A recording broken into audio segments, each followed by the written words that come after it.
ನೋಡ್ತಾರೆ ಇದು 10 ರೂಪಾಯಿ 10 ರೂಪಾಯಿ 1 ರೂಪಾಯಿ ಇದೆ. ಹೌದಾ?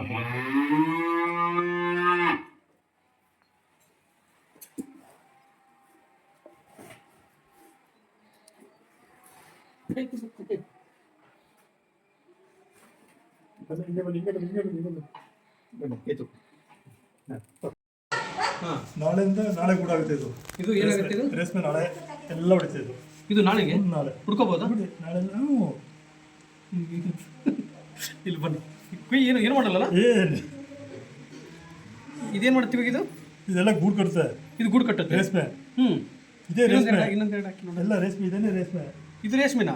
ಈ ಒಳಗಡೆ ರೇಷ್ಮೆ. ಇದೇ ರೇಷ್ಮೆ. ನಾವೇ ಬೆಳೆದು ಕೊಡೋದು ರೇಷ್ಮೆನ. ನೋಡಿ ಎಲ್ಲ ದಾರ ಹಿಡಿದಾರೆ ನೋಡಿ. ನೋಡಿದ್ರಲ್ಲ, ಇದು ಇಷ್ಟು ದಿವಸ ಆಗಿರಲಿಲ್ಲಲ್ಲ ಇದು? ಇದು ತಂದು 21 ದಿನ ಆಯ್ತು. ಇದು ತಗೊಂಡು ಬಂದು 21 ದಿವಸ ಆಯ್ತು. ಮರಿ 21 ಇನ್ನು ದಿನ 5 ದಿವಸದಲ್ಲೇ ಮಾರ್ಕೆಟ್ ಹೋಗುತ್ತೆ. ಇದು ರೇಷ್ಮೆ ಮಾರ್ಕೆಟ್ ಇನ್ನು 5 ದಿನದಲ್ಲಿ ರೇಷ್ಮೆ ಮಾರ್ಕೆಟ್ ನೋಡುತ್ತೆ. 700 800 900 ರೂಪಾಯಿ ರೇಟ್ ಇದೆ 1 kg. ಅಲ್ಲ, ಈಗ ನಾನು ಒಂದು ಕ್ವಶನ್ ಏನು ಗೊತ್ತಾ, ಈಗ ಇದು ಹುಳ ತಾನೇ ಇವಾಗ ಇದು? ನಾಳೆ ಬನ್ನಿ, ಗೂಡಾಗಿರ್ತದೆ. ನಾಳೆಗೆ ಗೂಡಾಗಿರುತ್ತೆ. ನಾಳೆ ಎಷ್ಟೊತ್ತು ಗೂಡಾಗಿರ್ತದೆ ಇದು ನೋಡಿ. ಈಗ ನಾವು ಇದು ಮರಿ ಆದಾಗ ಇವತ್ತೇ ಮರಿ ಆಯ್ತು. ಈಗ ಹಾಕಿ ಅರ್ಧ ಗಂಟೆ. ಈಗ ಹಾಕಿ ಅರ್ಧ ಗಂಟೆ ಆಯ್ತಾ? ಅಲ್ಲ, ನನಗೆ ಸಾಕಿರೋದು 21 ದಿನ. ಸಾಕಿರೋದು 21 ದಿನ. ಓಕೆ, 20 ದಿನ ಸಾಕಿರೋದು. ಇವಾಗ ಅದು ಇನ್ನು 5 ದಿವಸದಲ್ಲಿ ರೇಷ್ಮೆ ಆಗುತ್ತೆ ಎಲ್ಲ. ಅಯ್ಯಪ್ಪ, ಇದೇ ಫಸ್ಟ್ ಟೈಮು. ಇದೇ ಫಸ್ಟ್ ಅಲ್ವೋ? ಲೈಫಲ್ಲೇ ಮುಟ್ಟಿಲ್ಲ. ನಾನು ಇಷ್ಟು ಹುಡುಗರಿಂದ ಸಾಕಿರೋದು. ಹೌದಾ? ಅದು ಲೈಫಲ್ಲಿ ಇದೇ ಫಸ್ಟ್ ಟೈಮ್ ನಾನು. ಚೆನ್ನಾಗಿದೆ. ಏನಂದರೆ 21 ದಿನ ಆಯ್ತಂತೆ ಇದನ್ನು ತಗೊಂಡು ಬಂದು. ಇವತ್ತು ನಾನು ಬರ್ತಾ ಇದ್ದೀನಿ. ಇವತ್ತು ಬುಧವಾರ ಇವ್ರ ಮನೆಗೆ ಬಂದಿದ್ದೀನಿ. ಇವತ್ತೇ ಇದು ಮರಿ ಹಾಕಿದಂತೆ. ನಾಳೆಗೆ ಗೂಡ ಸಾಂಪಲ್ ಆಗಿ ಹಣ್ಣಾಗಿದೆ. ಶಾಂಪಲ್ ಆಗಿ ಹಣ್ಣಾಗಿದೆ. ಅದಾಗಿ ನಾಳೆ ಗೂಡು ಅಂತೆ. ನಾಳೆಯಿಂದ 5 ದಿವಸ ಒಳಗಡೆ ರೇಷ್ಮೆ ಆಗುತ್ತೆ. 5 ದಿನದಲ್ಲಿ ರೇಷ್ಮೆ ಆಗುತ್ತಂತೆ. ಅದೇ ಮತ್ತೆ 5 ದಿನದಲ್ಲಿ ಮಾರ್ಕೆಟ್ 7ನೇ ದಿನಕ್ಕೆ ಮಾರ್ಕೆಟ್. 7ನೇ ದಿನಕ್ಕೆ ಮಾರ್ಕೆಟ್ ರೇಷ್ಮೆ ಮಾರ್ಕೆಟ್ಗೆ. ಅದ್ಭುತವಾಗಲಿ. 800ರಿಂದ 900 ರೂಪಾಯಿ ಕೆಜಿ 800ರಿಂದ 900. ಅಂದರೆ ಈಗ ಈ ಒಳಗಡೆ ಕಳಿಸ್ತೀರಾ ಅಥವಾ ಎಲ್ಲ ಒಳಗಡೆ ಸೇರ್ಕೊಂಡ್ಬಿಡ್ತದೆ? ಬರೀ ರೇಷ್ಮೆ ಎಲ್ಲ ಮೇಲೆ ಇರ್ತದೆ. ರೇಷ್ಮೆ ಮಾತ್ರ ಅದು ನಾಳೆ ನೋಡಬಹುದಲ್ಲ? ನೀವು ಇರ್ತೀರಲ್ಲ, ನೀವು ಹೋಗೋಷ್ಟು ಎಲ್ಲ ಕಡೆ ಹಾಕ್ಲಾ? ಹಿಂಗೆ ಹಾಕ್ಲಾ? ಎಲ್ಲ ಕಡೆ ಒಂದೇ ಒಟ್ಟಿಗೆ ಹಾಕ್ಬೋದಲ್ಲ? ಬೆಳಗ್ಗೆ ನೀವು ಮಲಗಿದ ಹೇಳೋದಕ್ಕೆ ರೇಷ್ಮೆ ಮಾಡಿರ್ತದೆ ನೋಡಿ ಸರ್. ಹೌದಾ? ಒಂದು ಕಾಣ್ತಲ್ಲ ನಿಮಗೆ? ನೋಡಿ ತೋರಿಸಿ, ಎಲ್ಲಿದೆ ಒಂದರ ರೇಷ್ಮೆ ಜಾಗ ನಿಮಗೆ ಕಾಣ್ತದ? ಇಲ್ಲ ತಾನೆ? ಬೆಳಗ್ಗೆ 7 ಗಂಟೆ ಬಂದು ನೋಡಿ. ಬೆಳಗ್ಗೆ 7 ಗಂಟೆ ಬಂದು ಒಂದು ವಿಡಿಯೋ ಮಾಡ್ಕೊಳ್ಳಿ. ಈಗ ಮಾಡೋದಕ್ಕೂ ಆಗೋದು ಗೊತ್ತಾಗುತ್ತೆ ನಿಮಗೆ. ಇದೇ ಹುಳ, ಇದು ಇದೇ ರೇಷ್ಮೆ. ಅದೇ ಕಡಿತಾ ಅದು. ಏನು ಬಿಡಿ. ನೋಡಿದ್ರಲ್ಲ, ನೋಡಿ ಅದ್ಭುತವಾಗಿದೆ. ಈ ಕೆಳಗಡೆ ಇಲ್ಲ ಅಲ್ಲ? ಮತ್ತೆ ನಿಮಗೆ ಫುಡ್ ಊಟ ಏನು ಇವಾಗ? ಇದೆ ಸ್ವಲ್ಪ ಕ್ಲೋಸ್ ತಿನ್ನಲ್ಲದು. ತಿನ್ನಲ್ವಾ? ಓಕೆ, ತಿನ್ನಲ್ಲದು. ಹಾಕಿದ್ರೆ ಬೇಕಾದ ಊಟ ಮಾಡ್ಬೋದು. ಬೇಕಾದ್ರೆ ಊಟ ಮಾಡ್ಬೋದು. ಮಾಡ್ಕೊಬಿಡ್ತು ನೋಡಿ. ಎಲ್ಲ ಈಗ ಬರ್ತದಲ್ಲ ನೋಡಿ. ನಿಮ್ಗೆ ಸ್ವಲ್ಪ ತೋರಿಸ್ತೀನಿ ನೋಡಿ. ನೋಡಿ ಇಲ್ಲಿ ಬನ್ನಿ, ಇಲ್ಲಿ ಬನ್ನಿ ನೋಡಿ.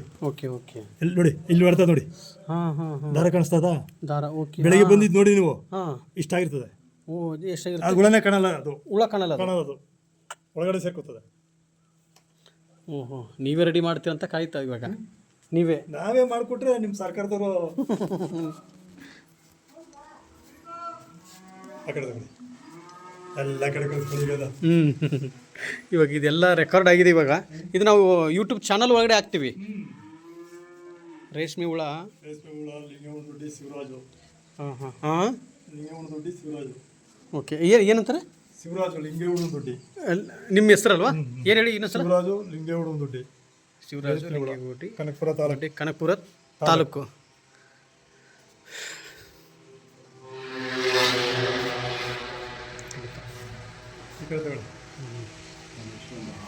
ಇದು ಇದಕ್ಕೆ ಮನೆನಾ? ಇದು ಇಲ್ಲಿದೆ ಅಲ್ಲಿ? ಇದು ಇದ್ರ ಮೇಲೆ ಬರ್ತದೆ. ಇದ್ರ ಮೇಲೆ ಜಾಸ್ತಿ ಆಗ್ತದ. ಇನ್ನೊಂದು ಕೋಟ ಹಾಕಬೇಕು. ಇದು ಜಾಸ್ತಿ ಆಯ್ತಂದ್ರೆ ಇದೆಲ್ಲ ಒಳಗಡೆ ಇದೆ. ಒಳಗಡೆ ಇದೆ ನೋಡಿ. ಎಲ್ಲ ಇಲ್ಲಿ ನೋಡಿ. ಇಲ್ಲಿ ಓಕೆ ಓಕೆ, ಇಲ್ಲಿ ಬಂದಿದ್ದಕ್ಕೆಲ್ಲ ಫಿಲಪ್ ಆಗುತ್ತಲ್ವಾ? ಇದ್ರ ಮೇಲೆ ಇನ್ನೊಂದು ಕೋಟ ಹಾಕಬೇಕು. ಇನ್ನೊಂದು ಚಂದ್ರಿಕೆ ಹಾಕಬೇಕು. ನೋಡಿ, ಇವಾಗ ಇಷ್ಟು ನೋಡಿ. ನಾಳೆಗೆ ಇದ್ರ ಬಗ್ಗೆ ಇನ್ನೂ ಒಂದು ವಿಡಿಯೋ ಹಾಕ್ತೀನಿ.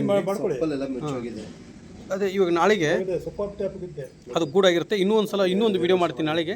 ಅವಾಗ ಸಂಪೂರ್ಣವಾಗಿ ನಿಮ್ಗೆ ಅರ್ಥ ಆಗುತ್ತೆ ರೈತರ ಕಷ್ಟ ಎಷ್ಟಿದೆ ಅಂತಂದು. ಇಷ್ಟೆಲ್ಲ ಕಷ್ಟಪಟ್ಟು ಅಲ್ಲಿ ಹೋಗಿ ನಾವು ಏನೋ ಒಂದು ಇಷ್ಟು ಬೆಳೀತಾ ಇದ್ದಾರೆ. ಅಲ್ಲಿ ಇವ್ರ ಹತ್ರ ತೊಗೊಳ್ಳೋದು ಕಮ್ಮಿಯಾಗಿ ತೊಗೊತಾರೆ, ಬಟ್ ಕಸ್ಟಮರ್ಗೆ ಸೇಲ್ ಮಾಡೋದು ತುಂಬ ಜಾಸ್ತಿಯಾಗಿ ಮಾಡ್ತಾರೆ. ಯಾಕಂದರೆ ಇಲ್ಲಿ ಬೆಳೀತಾ ಇರೋದು ಮಿಡ್ಲಲ್ಲಿ ಇರ್ತಕ್ಕಂಥವ್ರು ಮಾತ್ರ ಬೆಳೀತಾರೆ. ಹೌದು, ಅಂದರೆ ಇವಾಗ ತೊಗೊಳ್ಳೋಂಥ ವ್ಯಕ್ತಿ ಇಷ್ಟೆಲ್ಲ ಕಷ್ಟಪಟ್ಟು ರೈತರು ಬೆಳೀತಾರೆ, ಬಟ್ ರೈತರಿಗೆ ಸಿಗ್ತಾ ಇರೋದು ಒಂದು ರೇಟು, ಅವ್ರಿಗೆ ಒಂದು ರೇಟು. ಏನು ಮಾಡೋಕ್ಕಾಗಲ್ಲ, ಕಲ್ಚರ್ ಹಂಗೆ ಬಂದ್ಬಿಟ್ಟಿದಲ್ವ. ಸರಿ 835 ರೂಪಾಯಿ. ಓಕೆ, ಈ ಸತಿ ಆಗುತ್ತೆ, ಜಾಸ್ತಿ ಆಗುತ್ತೆ ಬಿಡಿ ಈ ಸಲ. ಇಟ್ಟು ನಿಮಗೆ ತೋರಿಸಿದ್ದೆ ನಿನ್ನೆ ಸಂಜೆ ಬುಧವಾರ ದಿವಸ ಬಂದಂಥ ಸಂದರ್ಭದಲ್ಲಿ. ಗುರುವಾರ ಇವತ್ತು ರೇಷ್ಮೆ ಹುಳ ಲೈಟ್ ಹಾಕಾಗೆ ಇವತ್ತು ನೋಡಿ ಅದು ಎಷ್ಟು ಅದ್ಭುತವಾಗಿ ಆಗಿದೆ ಅಂದರೆ, ಬಟ್ ಯಾವ ರೀತಿಯಾಗಿ ಕಟ್ತಾವು ಅಂತ ಹೇಳಿದ್ರಲ್ಲ, ನಿನ್ನೆ ಇದು ಇರಲಿಲ್ಲ, ಬರೀ ಹುಳುಗಳು ಮಾತ್ರ ಇತ್ತು. ಬರೀ ಹುಳು ಮಾತ್ರ ಇತ್ತಲ್ವಾ. ಇವಾಗ ನಾಳೆ ಬೆಳಿಗ್ಗೆ ಎಲ್ಲ ಫುಲ್ ಹಿಂಗಾಗುತ್ತೆ. ಇದು ನಾಳೆ ಬೆಳಿಗ್ಗೆ ಎಲ್ಲ ಹಿಂಗಾಗ್ಬಿಡುತ್ತೆ, ಎಲ್ಲ ಆಗುತ್ತೆ, ಕಂಪ್ಲೀಟ್ ಆಗುತ್ತೆ. ನಾಳೆ ಬೆಳಿಗ್ಗೆ ಕಂಪ್ಲೀಟ್ ಆಗುತ್ತೆ ಎಲ್ಲ, ನಾಳೆ ಬೆಳಗ್ಗೆಗೆ ಇಷ್ಟು ಕಂಪ್ಲೀಟ್ ಆಗುತ್ತೆ. ಓಹೋ, ಕಂಪ್ಲೀಟ್ ಆಗಿಬಿಡುತ್ತೆ. ಇದೆಲ್ಲ ನೈಟೇ ಹೊಡಿದು, ಇದು ನೈಟು ಸಾಯಂಕಾಲ ಮಾಡಲ್ಲ, ಇದು ರಾತ್ರಿ ನೈಟ್ಗೆ ಹೊಡಿದು. ನೈಟ್ಗೆ ಹೊಡಿದು ಇದು ರೇಷ್ಮೆ ತೆಗಿವಾಗ ನೈಟೇ. ಓಕೆ ಓಕೆ, ಏನು ಕಚ್ಚಲ್ಲ ಕಚ್ಚಲಲ್ಲ, ಏನು ನೋಡಿದ್ರೆ ಇದು ರೇಷ್ಮೆ ಸ್ಯಾರಿ ಅಲ್ವಾ. ನೋಡು ರೇಷ್ಮೆ ಸ್ಯಾರಿ ಹಾಕಿ ಒಂದೆರಡು ಕೈಯಲ್ಲಿ ಹಾಕಿ ನೋಡು. ಮತ್ತು ಇವು ಆಮೇಲೆ ಇದು ಸಂಜೆವರೆಗೂ ಅಷ್ಟೇ ಇದು ವ್ಯಾಲಿಡಿಟಿ. ಹಂಗೆ ಇರ್ತದೆ ನೈಟ್ ಎಲ್ಲ. ಮತ್ತೆ ಆಮೇಲೆ ಮಗು ಆಗುತ್ತಾ ಇದು ಇದು ರೇಷ್ಮೆ ಮೊಟ್ಟೆ ಬಿಡುತ್ತೆ. ಇಷ್ಟೇ ಇದ್ರ ಜೀವನ. ಜೀವನ ಅಷ್ಟೇ. 15 ದಿವಸ ಮಡಗಿದ್ರೆ ಚಿಟ್ಟಿಯಾಗಿ ಬಂದ್ಬಿಡ್ತದೆ. ಹೌದಾ, ಚಿಟ್ಟಿಯಾಗಿ ಬಂದು ಅದು ಮೊಟ್ಟೆ ಇರ್ತದೆ, ಮತ್ತೆ ತಿರುಗಿ ಮೊಟ್ಟೆ ಮರಿ ಮಾಡ್ತದೆ. ಹೌದಾ, ಇದಾಗಲ್ಲ, ಬೇರೆ ಅದು ಬೇರೆ. ನೋಡಿದ್ರಲ್ಲ, ಇದೇ ಪವಾಡ. ಅಂದರೆ ಭಗವಂತನ ಸೃಷ್ಟಿ ಇವೆಲ್ಲ ಯಾವ ರೀತಿಯಾಗಿ. ರೇಷ್ಮೆ ಸ್ಯಾರಿ ಎಲ್ಲ ತಾಯಿದ್ರು ರೇಷ್ಮೆ ಸ್ಯಾರಿ ಹಾಕೊಂತಿರಲ್ವಾ, ಆ ರೇಷ್ಮೆ ಸ್ಯಾರಿನ ರೈತರು ಈ ಥರದಲ್ಲಿ ಮಾಡ್ತಾರೆ. 25 ದಿವಸದಲ್ಲಿ ಇದು ಏನು ತಿನ್ಬೇಕೆಲ್ಲ ತಿಂದು ಇಷ್ಟು ರೇಷ್ಮೆ ಕಟ್ಬಿಡ್ಬೇಕು. ಓಹೋ, ಹಾಕಿ ಹಾಕಿ ಯಪ್ಪ, ಅದು ಮೂವ್ ಆಗಲ್ವ, ಹಂಗಾಗ್ತಿರ. ಇದನ್ನೊಂದು ನೋಡ್ಬೇಕಲ್ಲ, ಇದು ಓಪನ್ ಆಗ. ಹಾಂ, ಸಿಗ್ತಾ ಇದು. ಓ, ಇದು ಮೊಟ್ಟೆನೇ, ಇದು ರೇಷ್ಮೆ, ಇದು ಗೂಡು. ಹತ್ತರಿಂದನೇ ಇತ್ತು ಇದರಿಂದನೇ ದಾರ ಆಗೋದು. ಇನ್ನೂ 4 ದಿನ ಬೇಕಿದ್ದು ಹಿಡಿದ್ರೆ ಮುಟ್ಟಿದ್ರೆ ಪಂಚ್ ಮಾಡೋಕ್ಕಾಗಲ್ಲ, ಗಟ್ಟಿ ಆಗ್ಬಿಡುತ್ತೆ. ಮುಳ್ಳು ಗಟ್ಟಿ ಮುಖಕ್ಕಾಗಲ್ಲ. ಏನ್ ಮಾಡ್ತಾರೆ ಅಂದ್ರೆ ನೂಲ್ ತೆಗಿತಾರೆ ಇದರಿಂದ, ಕಲ್ಲದಾಗ್ಬಿಡುತ್ತೆ. ಇದು ಮುಟ್ಟಕ್ಕಾಗಲ್ಲ, ತುಂಬಾ ಮೆತ್ತಗಿದೆ. ಈಗ ಮಾಡಿದ ಕೆಲಸ ಮಾಡ್ತಾ ಇರೋದು. ಇನ್ನು 4 ದಿವಸ ಬೇಕು. ಇನ್ನು 4 ದಿನದಲ್ಲಿ ರೆಡಿ ಆಗುತ್ತೆ. ಆ ರೇಷ್ಮೆ ನನ್ನ ತಾಯಿ 7ನೇ ದಿನಕ್ಕೆ ರೇಷ್ಮೆ ಮಾರ್ಕೆಟ್ಗೆ ಸೇಲ್ಗೆ ಹೋಗ್ತದೆ. 7ನೇ ದಿನಕ್ಕೆ ರೇಷ್ಮೆ ಮಾರ್ಕೆಟ್ಗೆ ಹೋಗುತ್ತೆ. ಆಯ್ತು, ಅದ್ಭುತವಾಗಿ ಪವಾಡ ಆಗಲಿ ನಿಮಗೆ. ಎಲ್ಲಿ ತುಂಬ ಅಂದ್ಕೊಂಡಿದ್ದ ಕೆಲಸ ಇಲ್ಲ, ಯಶಸ್ವಿ ಆಗಲಿ ಅಂತೇಳಿ ಗುರು ರಾಘವೇಂದ್ರ ಸ್ವಾಮಿಯವರ ಪಾದವನ್ನು ಹಿಡಿದು ನಾನು ಕೇಳ್ತಾ ಇದ್ದೀನಿ. ಮುಟ್ಟಿದ್ದೆಲ್ಲ ಚಿನ್ನವಾಗಲಿ.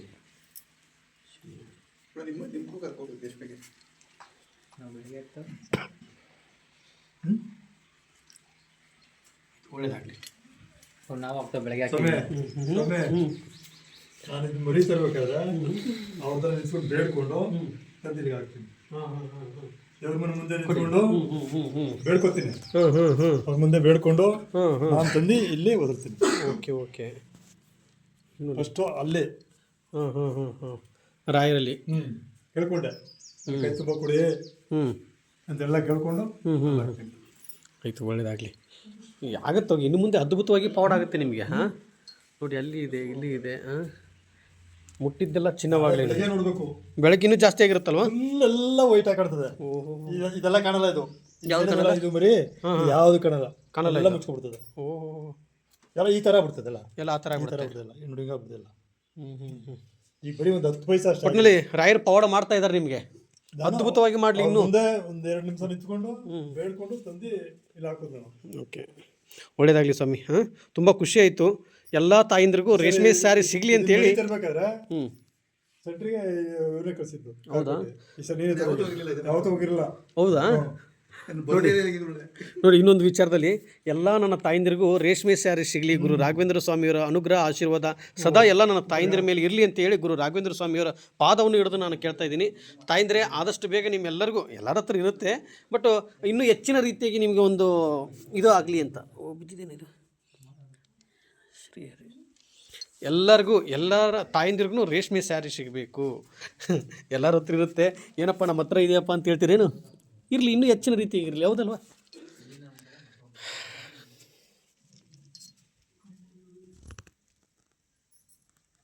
ಜೈ ಶ್ರೀರಾಮ್. ಎಲ್ಲರಿಗೂ ಒಳ್ಳೆಯದಾಗಲಿ. ರಾಯರಿದ್ದಾರೆ, ರಾಯರಿದ್ದಾರೆ. ಜೈ ಜೈ ಶ್ರೀರಾಮ್.